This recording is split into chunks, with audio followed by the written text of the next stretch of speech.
events are a very, very important part of any successful network marketer's life. So what we're going to do is we have a leadership panel here, and we're going to bring some people out and talk to you about events. How many of you would like to learn how to promote an event like this more effectively? Would that be a good skill? This is a skill to really learn. You know, there's inviting is very important, presenting is very important, closing is very important, training a new person is very important, but promoting is an incredibly important skill. We're gonna learn exactly how to do that. So I'm gonna bring the panel out right now. Okay, so we're gonna dive right into it because we have limited time here. And obviously, again, with this group, we could talk about 100 different things. We're gonna limit it to events and what events mean and why they're important. Because I know for some of you, it's the first time you've ever been to any event. I heard when they asked yesterday how many is your first event. So first question is, why are events so important to a new person who wants to be successful in network marketing? Okay. Jump right in, Dana. This is so good. My very first event, I had 2 small toddlers. I had $15 in the bank. I had a new baby on the way that I had not told anyone about because I was so scared and overwhelmed with being accidentally pregnant with that third beautiful, blessed child. And the woman that enrolled me said, "You have to make it to California in 6 weeks." And I laughed at her. I said, "There's absolutely no way. I'm gonna be closing on a house that weekend, no one to watch the babies, newly pregnant and very, very, very sick." So I rode the cheapest flight there. I found a way to go. I made it happen. I stayed at the Best Western down the street. I had 2 friends that came with me. We rented a green clown car that I was so scared to show up in that car that I made my friend park down the street so that the owner of the company did not see her pulling up to get me in that car. And I sat in the back of the room and I felt the vibe. I felt the energy that you guys are feeling right now. And I knew that that was where I belonged. And I also knew that I was playing small in life. And so I realized this is where I need to be in order to really level up in my own life and take control and power back. Awesome. So I'd like to hear from more of you, but they say when the student is ready, the teacher will appear. So it's just a great example for Dana that, again, so in other words, it wasn't one specific thing that one specific trainer said. Because sometimes it is, right? Sometimes you're there and someone said something, it's like, boom, that's just the key that unlocks. But for you, it was more just the overall feel that got you to realize that kind of you could do it too. Interesting. Mr. Malott. Yeah, for me, I was fighting coming to these events early on. Part of the reason why I was not having success. And I remember my mentor said to me, he said, there's 2 types of people. He said, there's winners and there's losers. He said, I'm gonna be at this event and I guess I'm gonna find out what type of person you are. Now back then, see, that was a time when you could talk to people with the truth and they weren't so fragile and frail. Right. You know what I mean? Now if you say that, they're like, oh my God, I'm gonna blast you on social media and try to get you canceled or some shit. So for me, after he said, first I wanted to punch him, of course, and then I was like, all right, he's got a bigger stack than me and I want that.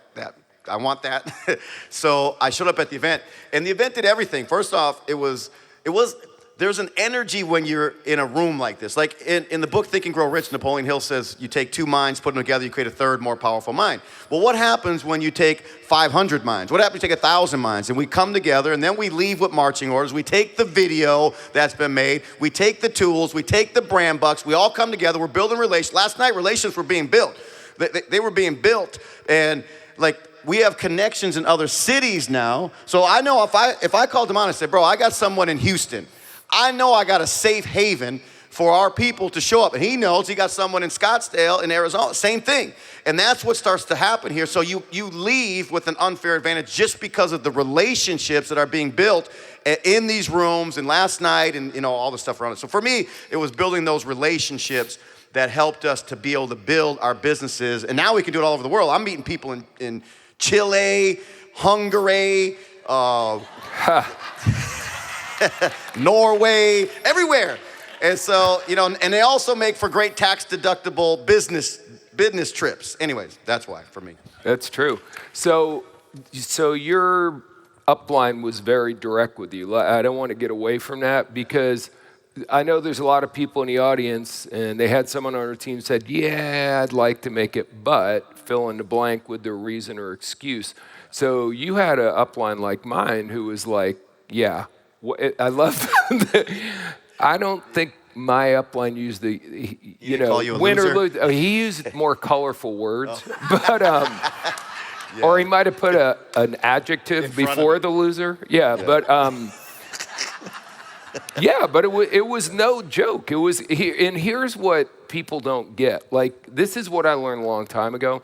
I had a really analytical guy I work with named Brian, and he'd been in the company forever, and he did this analysis that of the people who went to events on his team, and he had like 70,000 people.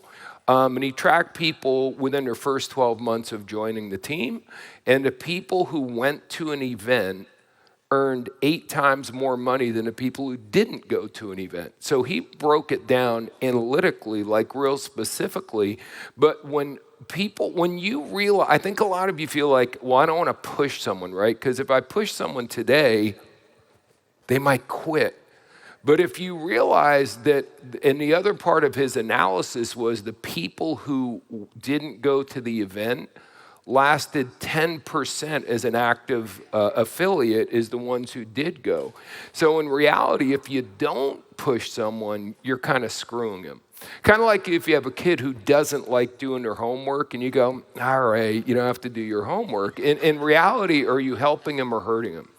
All right, let's go on to question number 2. Question number 2 is, and I know you two kind of already talked about this, but what have events done for you personally? Like, you see where you are now. What would have happened if you didn't attend an event, or what happened at an event that really made an impact that got you where you are now? I firmly believe that events will do for your business what you can never do alone. Like they said earlier, you get so much knowledge, nuggets, and chickens there. But the way that it's impacted my life, my very first mentor in network marketing in 2014, it was about a month and a half after I got into the business. I got pissed off. I was ready to stop, just like 99.9% of you guys in the audience.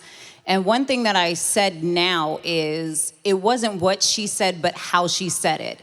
I got to my first event because she told me, if you want to eat ramen noodles the rest of your life, then fucking eat them. If you want to eat a steak, then you'll be in Miami. I was in Miami for that event, and I can honestly tell you, as I stand before you using my full government name, Candice Byrd Davis, I never missed an event that I qualified for, and after I came out of every event, I hit another level or a new layer of success in myself and in my business. And that was the same with MDC since I joined in 2018. I come out of the first event, went 100K, came out of the next event, was 250. By the time the next event came, we were 500K as a team and growing. So if you really want to see success, every new level requires a new layer of you, and let that new layer get pulled back this weekend. Nice. Very eloquent. Wow. Demond. Wow, I wouldn't want to have to go after that, brother. I'll tell you. Well, I told her, peel that onion back. But I have a quick poll question. If this is your first ever multi-level marketing MDC event, can you stand to your feet, please? Look around, guys. Look around. Look around. Okay, we got a cowboy hat back there, Chris. Better watch out. All right, thank you, guys. So I want to say this to you that just stood up. Major congratulations, because this is the beginning of your network marketing career. I know you might have been excited before you came. I know you may have felt like you made the right decision, but until you come to your first event, you haven't even gotten started yet. And I say that because, my first event in multi-level marketing, if you take this middle section and you cut it in half, coming this way, that's how many people was at that Super Saturday. And I remember sitting on the front row, and how Dr. Dana talked about, sitting in the back like, okay, I haven't been thinking like big enough. I've been playing too small. Well, I've been attempting to play big my whole life. But I knew, as John Malott talked about at 15 years old, I didn't want to go to college. I wanted to be an entrepreneur. And for me, I felt like I was a pretty cool entrepreneur, but I felt limited. Even when I started flipping houses, doing mortgage loans and everything, I felt great, but I felt limited. And when I got out of prison, it was like, okay, I know I'm going to flip houses. I know I'm going to do mortgage loans. But then in 2008, when the market crashed, they changed the banking laws. You can no longer do mortgages as a convicted felon, and you couldn't buy a flip because the economy crashed, like a recession like now. So I'm like, what am I going to do? And I found myself getting ready to go back down that path that I just came from because I'm like, I'm not going to be out here broke. That was just my mentality. And so when I went to my first event, here's what I want you to get excited about it. Here's what it did for me. I sat on that front row. I saw Dr. Robinson and his wife walk across the stage, MDs. I saw a lady with a post office uniform that came straight from work walk across the stage and get recognized. I saw people who own insurance brokerages. I saw people from all walks of life. And as I'm sitting on the front row, I started to get on the edge of my seat because I started seeing myself. I started seeing an even playing field because in everything that I've ever done, or wanted to do, is like you have to be highly qualified or highly educated in order to be able to have that lifestyle and earn that living. And what this industry has done for me was even a playing field. And it made me feel like I got a shot. And I took everything that I've ever done, guys, as an entrepreneur, and I made an injection into that business. And 18 months out of federal penitentiary and 9 months into network marketing, I got up to over $50,000 a month in income because of my first event. Yeah. So before we go to the next question, I just have to, my first event, I walked in there, and the best way I could explain it to you, I love this analogy, is if you've all seen on the internet that image of a little kitten who looks into the full-length mirror, you've seen that, right? And the reflection they see back is what? It's a lion. Well, for real, I was a lion who was looking in the mirror seeing the kitten. And a lot of people are. So Robert and I had the same mentor, and I don't remember what the hell he didn't inspire us. He just taught us shit. How to do this, how to do that, but he taught us. So when y'all are doing trainings and you're trying to motivate people, listen, if you go to medical school and they bring in Tony Robbins to motivate you, and then they put a scalpel in your hand, you ain't a doctor. If you use that scalpel, you're gonna be a murderer, actually. You can't use it. You gotta know what you're doing. But I will tell you this, what happened at that event was he said, look, there's a line, if there was a line right down the middle of the world, and on one side is have and on the other side is have not. These people own their house. They don't pay a mortgage. They don't pay rent. They own it straight up. These people have credit card debt. These people are loaning money and making interest. And just, there's a line right down the middle. What side of the line are you on? And it was much more elaborate. And I'm like, well, I'm on the wrong side. And he said, this business, if you do exactly what I tell you, you can go to the other side of the line. And I was so stupid, I believed him. And so was he. And so was he. We were all, like a lot of people, I got to tell you, a lot of you come in here and you're like, I'm not going to listen to any of this shit. They're not going to get to me. I'm going to hold on to my not negative, ready for it? My realistic view of life. Which, by the way, if you haven't figured out, when someone's being realistic, they're being negative. So if you want to be realistic for none of us are realistic at all. Like, again, to come from where we came from and be as broke as we were, to live a life where money really doesn't matter is not realistic. So the first thing you got to believe is if you come to these events and you get in it and you feel it and you learn it, then you can make the transition too. Because that line, by the way, it's more the people who have, the rich have gotten richer than ever, and the poor are getting poorer than ever. So you need to get your ass on the right side of the line. All right. Next question, please. Okay, what is it? This is important because, again, we got to give people how-to information. So how do you guys, as leaders, go about making sure your people get to an event? Ooh, this is the rubber hitting the road right here. Promoting an event, you have to use stories. If you don't use stories, first of all, they're not going to know what it will do for them, because when you tell someone a story, in their brain, the way our brain is wired, when you hear a story, you're thinking of yourself. You're thinking of how you relate to that story and how that can change something, the trajectory of your life going forward. And so for me, when I'm promoting an event, I like to tell people how it was hard to get to my first event. It is not easy. Right. It's not supposed to be easy. If it's worth it, it won't be easy.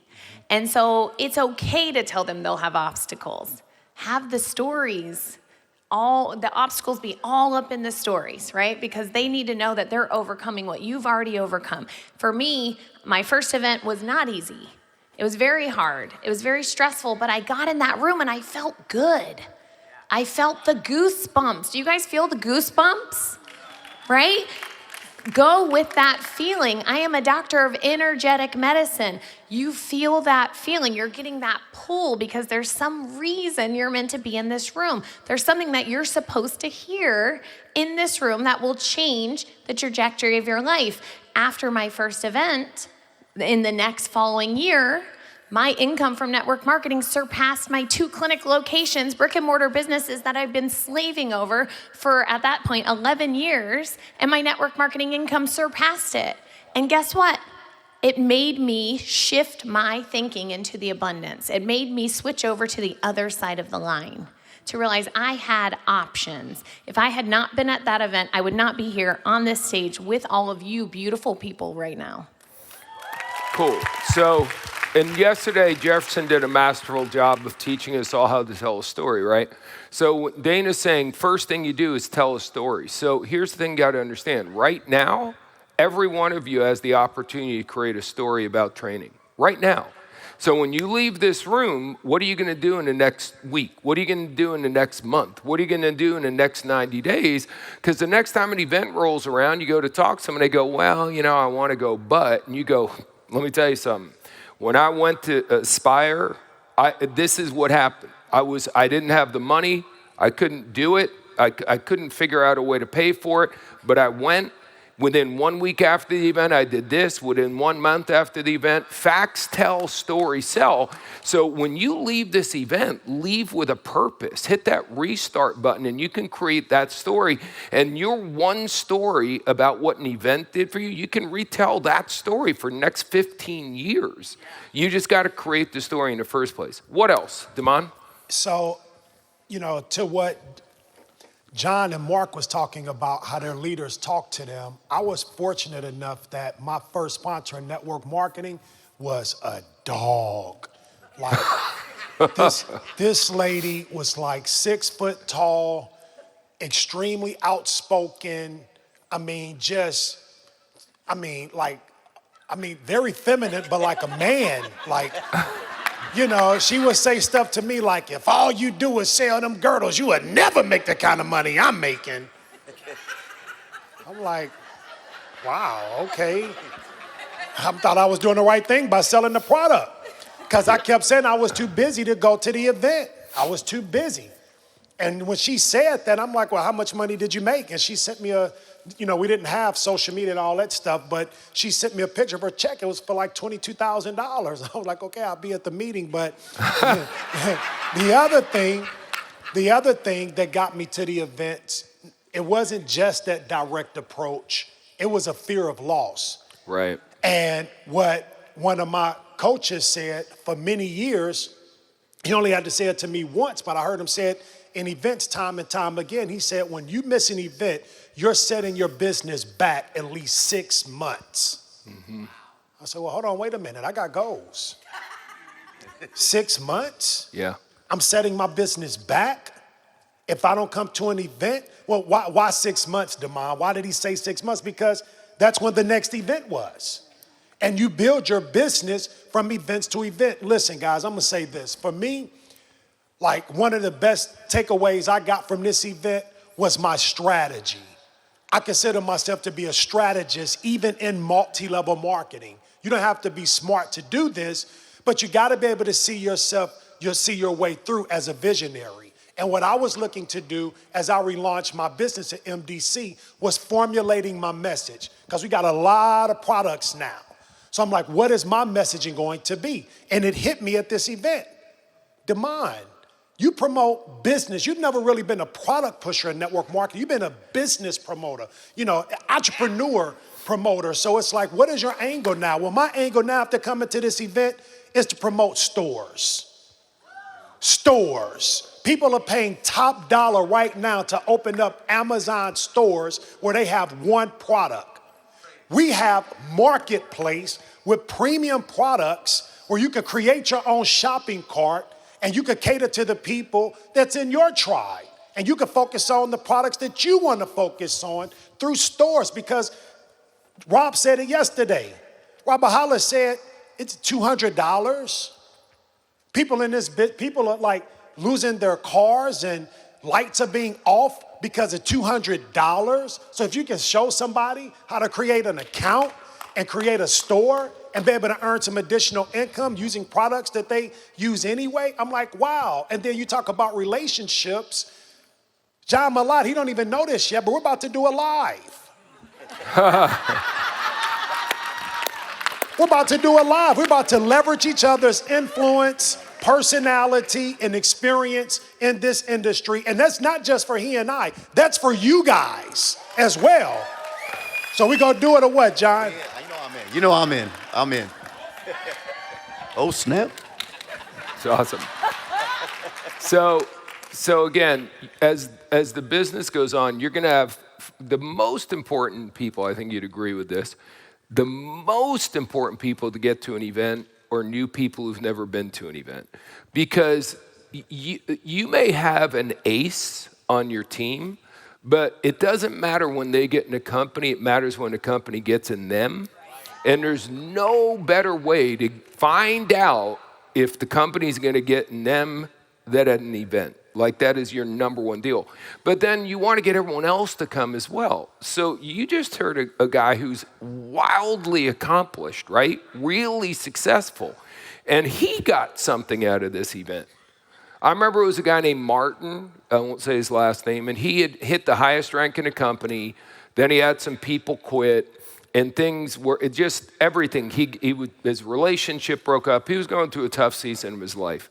And for about 2.5 years, Martin came to the event. You could see the lights were out in his eyes, but he kept coming to the event, and he kept this smile on. And after enough time had passed, he got the light back in his eyes. He saw a new guy, ironically, on stage, and this is someone who's at the highest rank in the company. And he saw a new guy who somehow he related to, and a new guy who just hit a mid-tier rank became his inspiration. He went on to go back and be the number 5 income earner in a $1 billion company once he re-engaged at an event. Everyone needs to get to the next event. Either you need the event or the event needs you. Very important stuff. Okay, we're running out of time, but what else? John, how do you get people to an event? They need to know how-to stuff. So for me, it's really just overcoming objections, because that's the first thing you're gonna hear from somebody is, I don't have the money. I can't afford it is what I hear all the time. And I'm like, right. And of course, I've been hearing this forever, like, well, you can't afford not to. So it's like reflex. Right. Like, if you can't afford it, then you're telling me exactly the reason why you need to be. How long do you want to keep saying that? How long do you want to keep saying I can't afford it? How long do you want to keep, making these excuses? Same thing.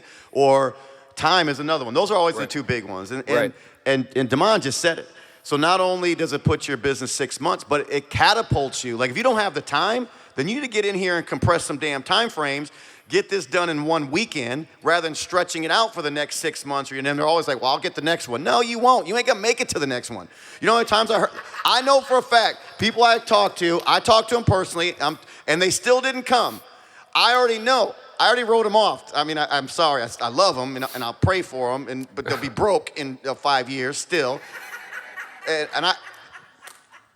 they're not here. They're not coming, and they won't be in the company. I mean, they'll be in the company. You know, they got an ID number or whatever, but they ain't gonna be in the company. Right. And the company ain't gonna be in them. Yep. Because they're not here. Exactly. So I'd kind of do the same thing. Well, you know, I've already put the L on a lot of people that are not here. And I'm gonna pray for them, and hopefully God will move them and they'll come to the next event. But overcome objections is the point of all that words, all those words. Okay, now, I love that. But he just said something. John says a lot of shit in his out loud voice that other people, other leaders, Robert does that too. I got it for Robert. Yeah, but you need to hear, this is very important. When someone doesn't come to an event, any experienced veteran, just think about this. Who do you want to work with next week? Someone who wasn't here or someone who was here?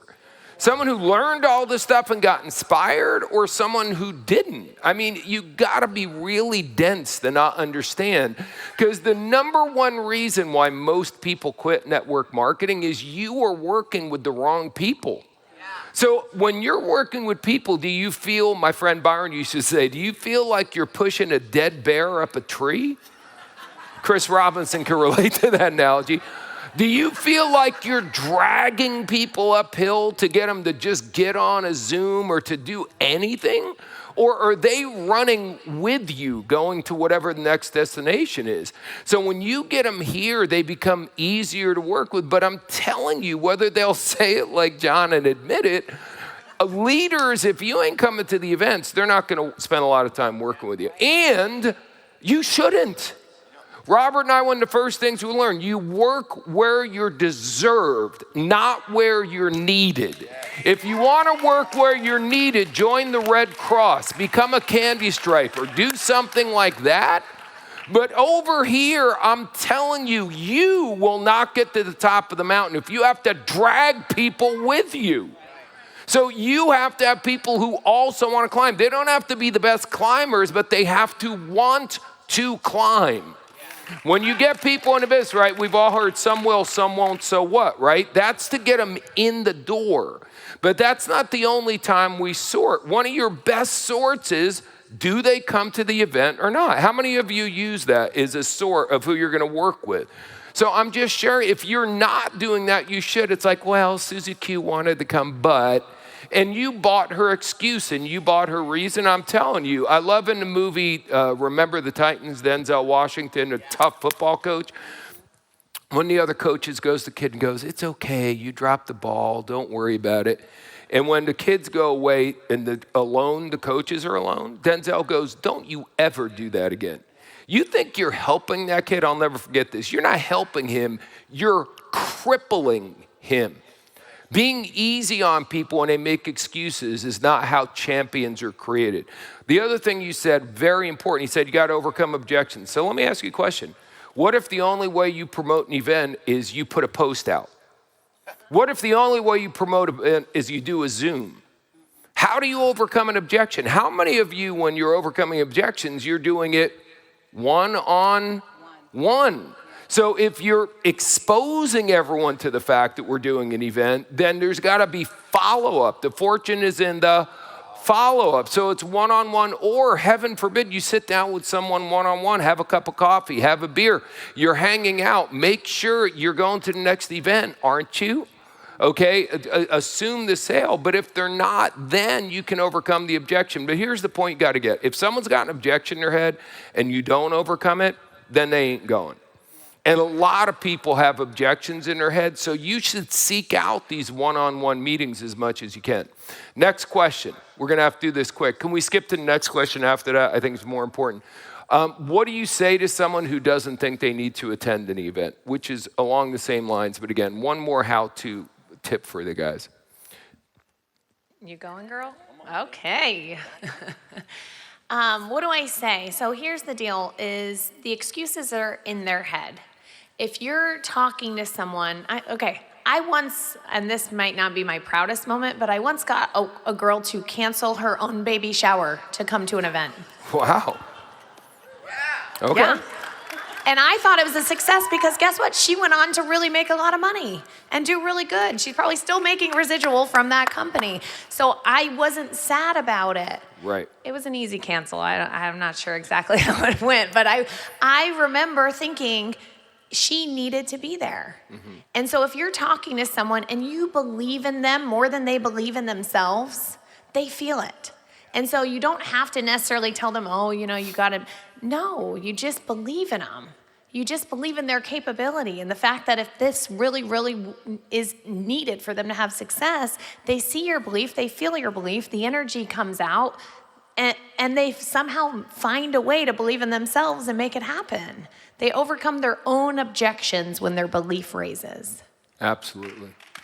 Absolutely. Candice? So one of the things that I do, Mark, and I think it has a lot to do of old school, being an ex-insurance agent. When I recruit somebody in business, I sit down and have like a real conversation with them. What do they want out of this business? Where do they want to go? What do they want to do? Yep. And when I run into that person who says, I'm not going to the event. I don't need the event. I can't afford the event. I kind of take my ammo out the box and start firing it right back to them. Well, Mark, I thought that you said you needed some time freedom to go to football. Mark, I thought you wanted to be able to take your kids out for pizza on Friday. Mark, I'm going to tell you, every new level of success requires a new layer.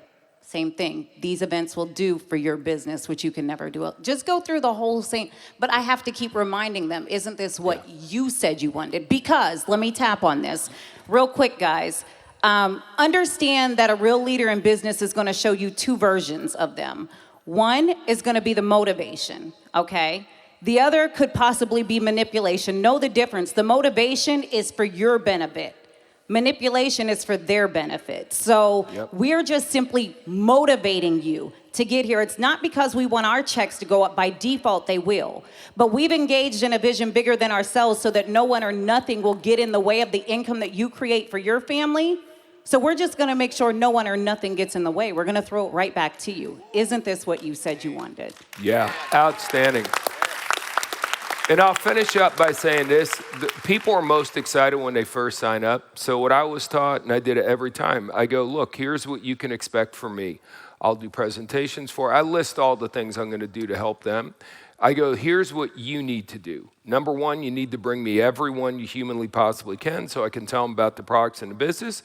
And number two, you need to go to every training we do. I tell them straight up right from the get-go. So then, as to Candice's point, when they go, yeah, I really want to do this, but I go, yeah, I got that. But remember that conversation we had?